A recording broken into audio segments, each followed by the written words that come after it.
Qual o verdadeiro papel da antroposofia na formação médica? Quando a antroposofia chegou no Brasil, como é que se organizou por intermédio das suas associações? Quantos profissionais existem hoje?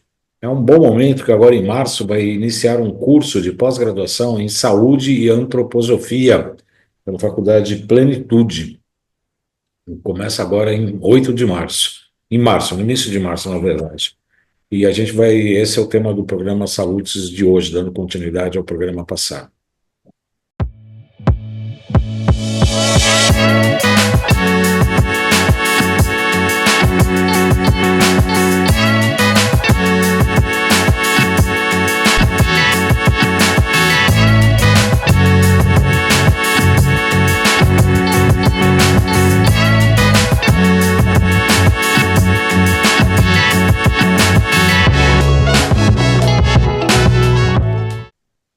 Como eu disse em relação à medicina antroposófica, eu tenho o prazer de receber aqui o Dr. Samir Wadi Rami.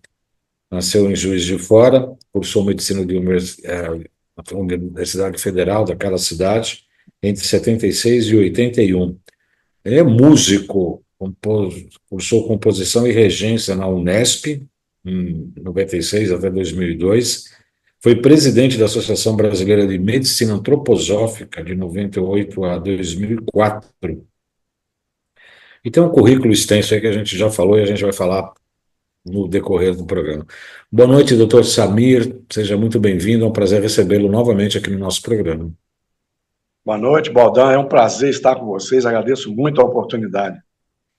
Doutor Samir, eu vi aqui que no seu curso, né, cursou composição e regência na Unesp. Veio por que primeiro, a medicina ou a música?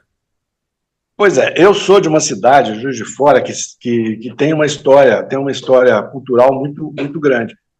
Só que na época da minha adolescência, eu gostaria de ter feito música já, mas eu não tinha curso de música em Juiz de Fora, então eu fui para medicina. Aí fui para medicina, acabei conhecendo medicina antroposófica na faculdade. Todo ano vinha um médico alemão, o Dr. Wolff, que nos formou, uma grande na época, que acompanhava Ana na clínica Tobias. E aí me formei, fui para fora, fiz estágio fora, me formei médico e fiquei muito dentro da antroposofia, fiz homeopatia também, em Curitiba, no Paraná.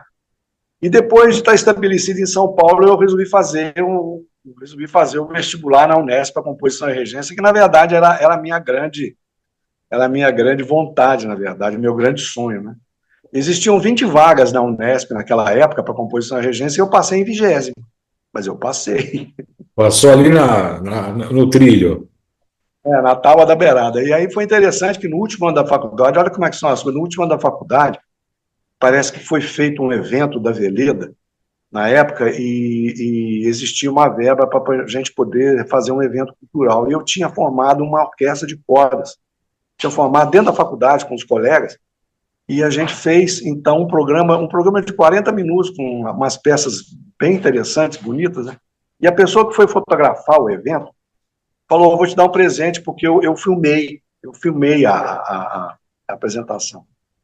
E aí já existia um programa da Associação Paulista de Medicina chamada Música ao Meio-Dia, em que era justamente a orquestra de cordas da minha faculdade que fazia.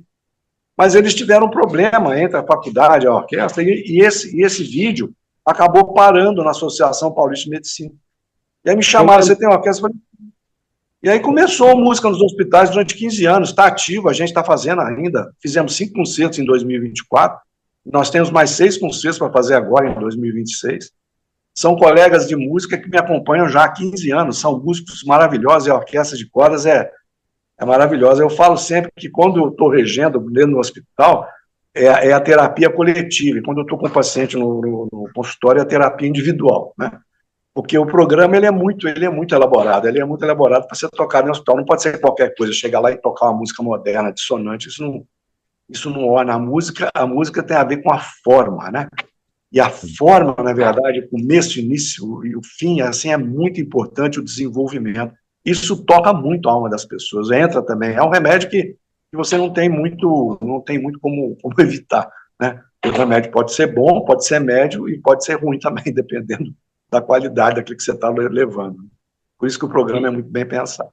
E quando você está regendo um grupo ali de músicos dentro do hospital, o senhor falou aí que é uma terapia coletiva, e qual que é a sensação?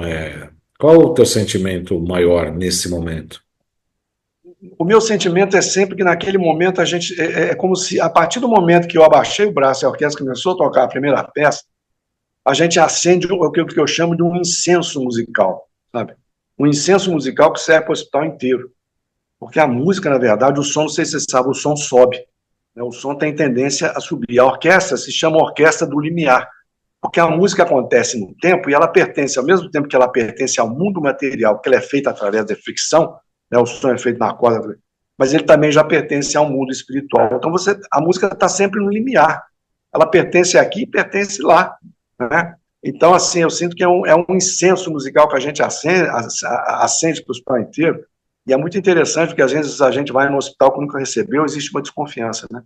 E aí a pergunta no final é sempre a mesma, quando é que vocês vão voltar? Por causa do repertório, por causa da sensibilidade em levar aquele repertório para dentro do hospital. É sempre o mesmo repertório? Não, a gente varia, a gente tem uma parte da verba é reservada para pedir para os compositores brasileiros ativos escreverem peças para cordas para serem tocadas em ambiente hospitalar. Nós temos 3 CDs gravados só de peças inéditas para cordas que a gente estreou dentro dos hospitais. E além, claro, de Bach, Mozart, Villa-Lobos, Beethoven, claro que os mestres têm que estar presentes, porque eles são, né? A vida deles, na verdade, foi música da cabeça aos pés, vamos dizer assim, né? Sem dúvida. E esse projeto está funcionando, está tocando nos hospitais? Quais são os hospitais que estão? Como é que é a escolha? Como é que é esse projeto? A escolha, normalmente, a gente já tocou em mais de 80 hospitais no Brasil inteiro, mas atualmente a gente toca só em São Paulo e, assim, em hospitais públicos. A gente fez agora, a última vez a gente fez no Hospital do Grajaú, né? Foi o último, a gente vai fazer agora no Hospital São Paulo, dia 12 de fevereiro, né? E depois ainda a gente faz mais um hospital, que eu não me lembro qual, e depois tem 2 online.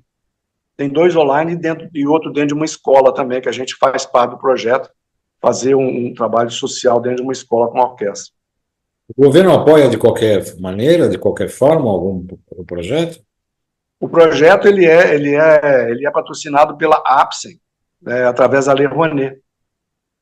Né? Então é uma coisa de troca, vamos dizer assim, a APSEM investe e tem um desconto no imposto, né, do imposto de renda. Tá certo. No dia 8, então agora no início de março, começa esse curso de pós-graduação de um ano. São 15 módulos, é isso? Com 12 módulos. 12 módulos. A E, partir de março, provavelmente termina em fevereiro de 2026. E na plenitude, quem entrar na plenitude de educação e procurar antroposofia na saúde, tem a descrição de cada módulo e vocês vão ver que a gente vai passar por toda a conceituação básica da antroposofia, que é a trimembração, quadrimembração, os sete órgãos, os 12 sentidos, tudo isso relacionado à questão da nossa Constituição, pensar, sentir, querer, né? Eu falo forma, ritmo e movimento. Né? Tudo isso a gente vai esmiuçar no sentido de trazer essa imagem do homem que foi trazida pelo Steiner, Eita Weckmann, que é uma médica holandesa que trabalhou junto com ele, para poder renovar e trazer realmente, e abrir, na verdade, talvez uma conceituação nova no sentido de mostrar que o homem ele não é só carne e osso, pelo contrário, sabe? Ele tem ele tem outros corpos que a gente chama de, além de corpo físico, corpo etérico, corpo astral e organização do eu, que se complementam, que se somam e que, na verdade, na verdade, uma linearidade de cima para baixo, né? E deveria ser, pelo menos, às vezes nem sempre é, né? Mas que esses corpos eles têm uma forma de se relacionar que depende muito do nosso estágio pessoal de desenvolvimento também. Isso vai ser mostrado de uma maneira muito legal através da biografia humana também, que vai ser outra coisa bastante estudada. a medicina antroposófica trata todos os corpos, inclusive esses mais sutis, né, doutor Samir? Com certeza, existe, a gente pode dizer assim que existe uma correlação que a gente faria assim do corpo etérico com a nomenclatura espírita, que é perispírito e tudo mais. Acho que sabe, essas linhas que lidam, sabe, essas linhas que lidam também com a questão da reencarnação como ciência, tem uma nomenclatura relativamente parecida. O Steiner resolveu preservar os nomes antigos da antiga Índia, viu?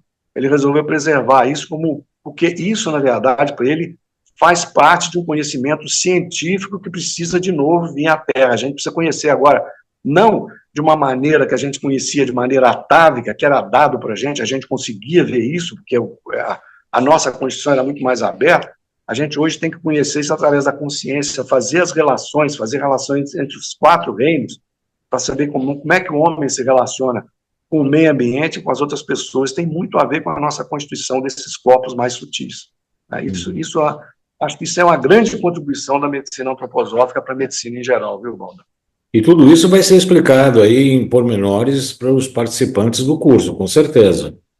Com certeza, em pormenores, assim, e também passando a experiência que a gente já tem, até a experiência clínica, no sentido do que fazer em termos de, não só medicamentosamente, também, mas assim, que atitudes tomar, o que a gente pode, de certa forma, sugerir para um paciente, né, fazer para poder reequilibrar esses corpos, desde uma questão de atividade física, uma questão de dietética, uma questão de aprender a trabalhar um pouquinho a questão da alma, como meditação. Tudo isso, na verdade, faz parte do desenvolvimento da medicina antroposófica, que traz essa visão ampliada do ser humano, né, para poder ajudar a gente a entender melhor o próximo e expandir essa biografia. Doutor Samir, eu tenho um curso de especialização em pós-graduação, feito na Universidade de São Paulo, no HC, no Instituto de Psiquiatria. E eu tive uma formação ali bem alopática, né, com psiquiatras, defendendo eletrochoque, aquela coisa toda. Entretanto, minha monografia foi levando em consideração o Jung. Olha como eu sou corajoso, na USP, hein? Defendi o Jung na USP. E falando da acupuntura para tratamento de depressão, que é algo que não tinha 5.000 anos atrás, falar o chinesinho lá era deprimido, né? Não existia. A chinesinha lá está com depressão pós-parto. Imagina, não tem cânone falando sobre isso. E o que eu pergunto é, como é que a antroposofia vê esses distúrbios psicológicos, psiquiátricos? Ela é eficiente, tem uma linha de produtos de trabalho nessa linha, professor? Tem sim. A gente vê muito a questão dos distúrbios mentais, como depressão, ansiedade, muito, muito ligada aos órgãos, viu, Baldan? A gente sabe, a gente fala assim, por exemplo, que o fígado ligado à questão da vitalidade e rim ligado à questão do movimento, eu acho que até é um pouco parecido com a própria cultura, mas assim, sim, os órgãos, dentro da medicina antroposófica, eles têm um psiquismo próprio, né? E se você tem quadros, por exemplo, de depressão, a gente, por exemplo, no quadro de depressão, a gente sempre tem que tratar do fígado, porque é ele, na verdade, que mantém a vitalidade. A imagem que a gente faz, por exemplo, de um fígado dentro do organismo humano, é como se fosse uma planta muito sensível e que você não pode deixar de regar, porque senão seca, sabe? Com uma analogia, vamos dizer assim, né? Então, assim, saber tratar com as plantas que tem a ver, que tem uma relação com o fígado, que tem uma semelhança, que tem uma questão de como é que fala? De sinergia. Falta a palavra. De sinergia, na verdade, processo. Na natureza você tem processos, né, que são muito semelhantes a processos que acontecem organicamente na natureza. Sempre vai ter uma planta ou outra que faz basicamente aquele processo. Você tem que saber, na verdade, como preparar essa planta para que ela seja educativa para esse órgão, né? Isso tem muito da medicina antroposófica. E com os injetáveis, que são injetados subcutâneos ou endovenoso, é como se fosse uma comunicação direta com a alma, ela reconhece rapidamente. Então, a gente tem muitos casos, porque, já que você está falando de depressão, eu vou falar um pouquinho rápido, assim, a gente tem a questão de conhecimento dos temperamentos também, que é muito importante, é um conhecimento conhecido. Você, de repente, você tem pacientes que, às vezes, do início da consulta até o fim, ele entra no consultório reclamando da vida, né? E você percebe, puxa, essa pessoa é melancólica. Um colega que não sabe dessa conceituação, não, essa pessoa é deprimida, tem que dar para ela um antidepressivo. Não, de jeito nenhum. tem coisas que você pode dar para tirar esse peso da alma, porque o melancólico dos 4 temperamentos é aquele que mais pesa, é que sente mais peso. E você pode ajudar a relativizar, tanto com medicamento, com dietética e tudo mais, você percebe? São É, coisas para o dia a dia muito importantes. Né? é muito interessante o que você está falando, doutor, porque o fígado, para a medicina chinesa, alimenta o coração, que é o órgão da alegria. Pulmão está Exatamente. ligado à tristeza e reprime o Uhum. fígado. Quer dizer, então, fígado, coração e pulmão a gente trata com a acupuntura.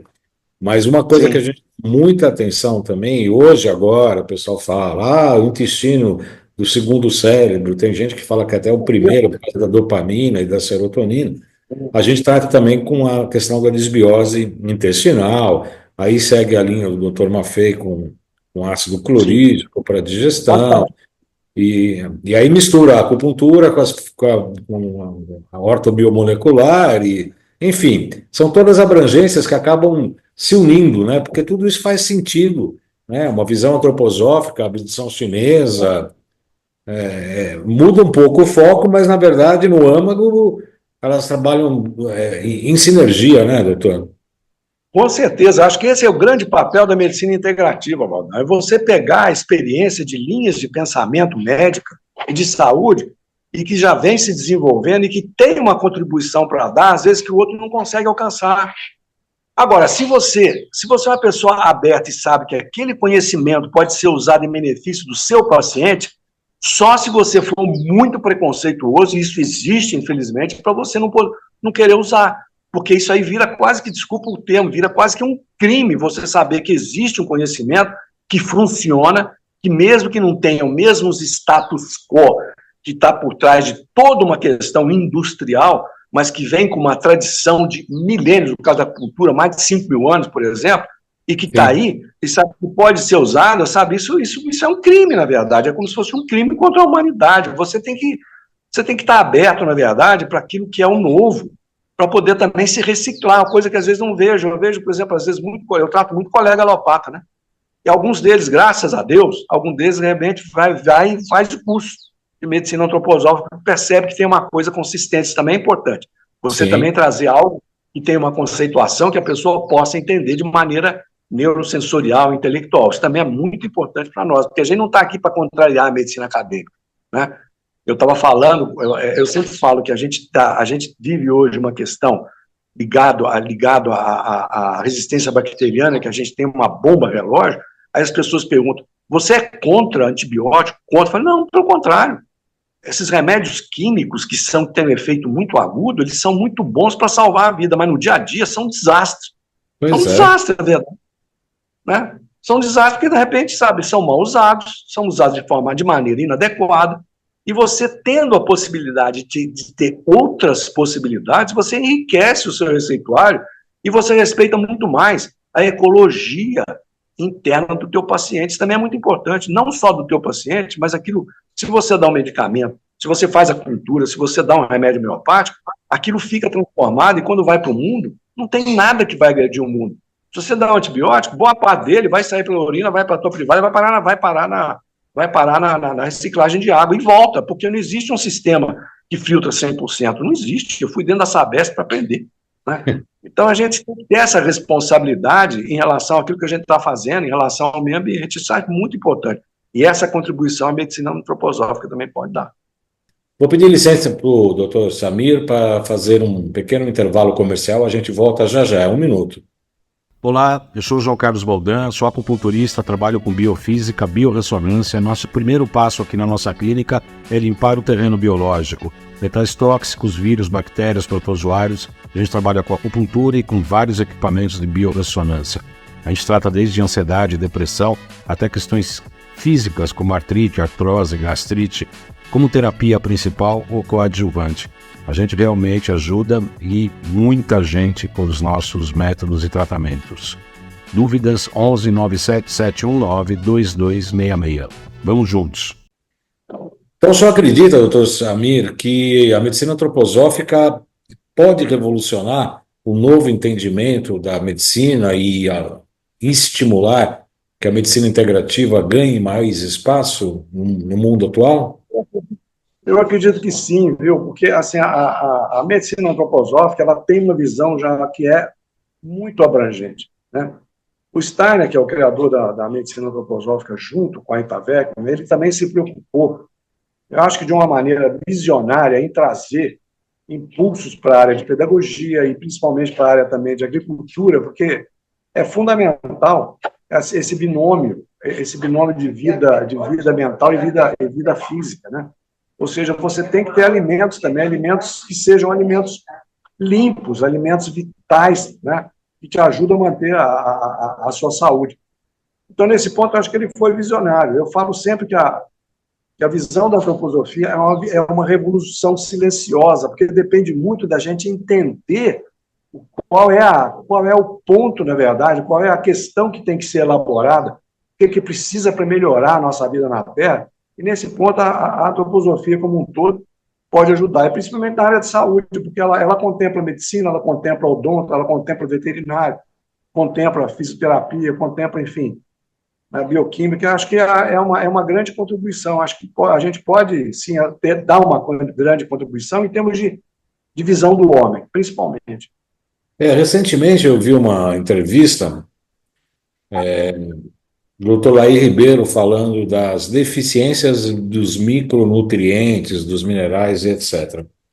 E eu já trabalhei já em vários veículos de comunicação, inclusive ligados à área rural, e a gente sabe que a monocultura, a exemplo do que acontece aí na sua cidade, aí que você está hoje, em Maria da Fé, ela vai acabando exaurindo o solo por conta de sempre buscar os mesmos nutrientes. Então, grandes propriedades que plantam sempre a mesma coisa, sempre vai exaurindo o solo de vários nutrientes, e o que se faz é uma reposição de NPK, lá de fósforo, potássio e cálcio, só para poder fazer com que as plantas nasçam, né? E aí, o que isso acontece? Vai degenerando também a qualidade nutricional dos alimentos. Não é isso? Você concorda com isso ou não? Concordo plenamente. Olha que interessante. A biodinâmica, né, foi criada por Steiner, ela tem processos. O principal processo de nutrição da terra é o composto, que é feito a partir de estrume de vaca, folha, várias camadas, né? É uma lasanha, vamos dizer assim, que fica fermentando durante, no mínimo, 3 a 6 meses. E esse processo de fermentação é acompanhado por algumas plantas medicinais, principalmente a valeriana, que é colocada, né, para ajudar esse processo. A valeriana é uma raiz, você sabe, tem um cheiro forte, tem muito enxofre.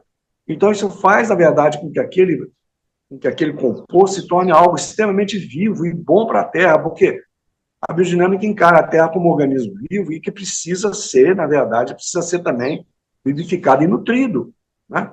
Fora isso, tem vários procedimentos através de plantas medicinais ligadas a planetas que você pode usar determinada planta para vitalizar, determinada planta para diminuir a questão de umidade, e aí vai. E você, com isso, você prepara a terra para aquela cultura. Preparar a terra significa fazer ela ficar vitalizada para que aquele alimento se torne um alimento completo, né, e muito saudável. E é interessante que a agricultura biodinâmica, sabe como é que a agricultura biodinâmica ficou conhecida no mundo? Não foi por causa do livro publicado, não. Foi por causa dos prêmios que os vinhos biodinâmicos continuam ganhando e continuam ganhando sem parar, né? Assim como o azeite que eu produzo é biodinâmico e tudo mais. Então, as pessoas percebem essa diferença na questão da vitalidade, na questão do gosto, da questão, sabe, do alimento que ainda é produzido, vamos dizer assim, como se produzia antigamente, né? Antigamente, o pessoal do interior usava o esterco mesmo para colocar na horta, né? E a gente faz isso de uma maneira bem mais elaborada e que qualquer um pode fazer. Mas, como se pensa hoje em dia que a terra só serve para trocas químicas, o pessoal vai, enfim, NPK achando que com isso está colocando o que precisa. Não. NPK são 3 elementos, precisa de muito mais. A gente tem toda uma tabela periódica fora e dentro da gente, né? Isso que as pessoas... Eu quero agradecer muito a presença aí, a atenção do Dr. Samir para a entrevista de hoje. E antes de encerrar o programa de hoje, lembrando que agora em março começa esse curso de pós-graduação em antroposofia e saúde. É isso o título do curso ou não? Na saúde. Antroposofia na saúde. Serão 12 módulos, 12 em um ano. e feito online para profissionais da área da saúde, né? Mas de uma maneira geral. Então, é médico, Sim. fisioterapeutas, farmacêuticos, naturopatas, que mais, doutor? Dentista, veterinário, todas as áreas da saúde. Uma área que eu adoro, os enfermeiros também podem fazer, não? Com certeza, a enfermagem hoje, a antroposófica, tem um corpo clínico que já está crescendo, que é maravilhosa. Eles estão mais próximos do paciente que nós, né? É Isso. fundamental esse Então, com a mão na conhecimento. massa, sabem se der algum BO ali, imediatamente eles já sabem o que tem que fazer. A enfermagem é uma classe que merece muito mais respeito e consideração da nossa Com parte, né? certeza, muito bem-vindos, né? Então é isso. Então, você é interessado, entre no site plenitude.com.br, procure lá antroposofia, curso de antroposofia. Eu vou deixar o link provavelmente na descrição deste vídeo. E os interessados, eu absolutamente recomendo. A antroposofia é algo que eu absolutamente estudo, respeito, já conheci o Steiner antes de saber da medicina antroposófica, e é uma filosofia que eu admiro, gosto e indico, inclusive. Suas palavras, suas considerações finais do professor doutor Samir. Agradeço muito o espaço que você está cedendo para a gente divulgar esse curso. Convido os colegas e o pessoal da área da saúde para entrar no site da Plenitude Educação, olhar. Eu acho que esse conteúdo vai tocar a alma de cada um e eu tenho certeza que a gente vai estar lá esperando vocês para fazer essa troca de experiências e enriquecer a vida de vocês, o receituário de vocês e a visão de mundo relacionada à saúde do homem. Muito obrigado, viu, doutor Baldão? Até uma próxima oportunidade. Até uma próxima oportunidade. Agradeço pela sua atenção. Muito obrigado a todos pela audiência e até a próxima segunda-feira com mais um programa Saúdes. Até lá.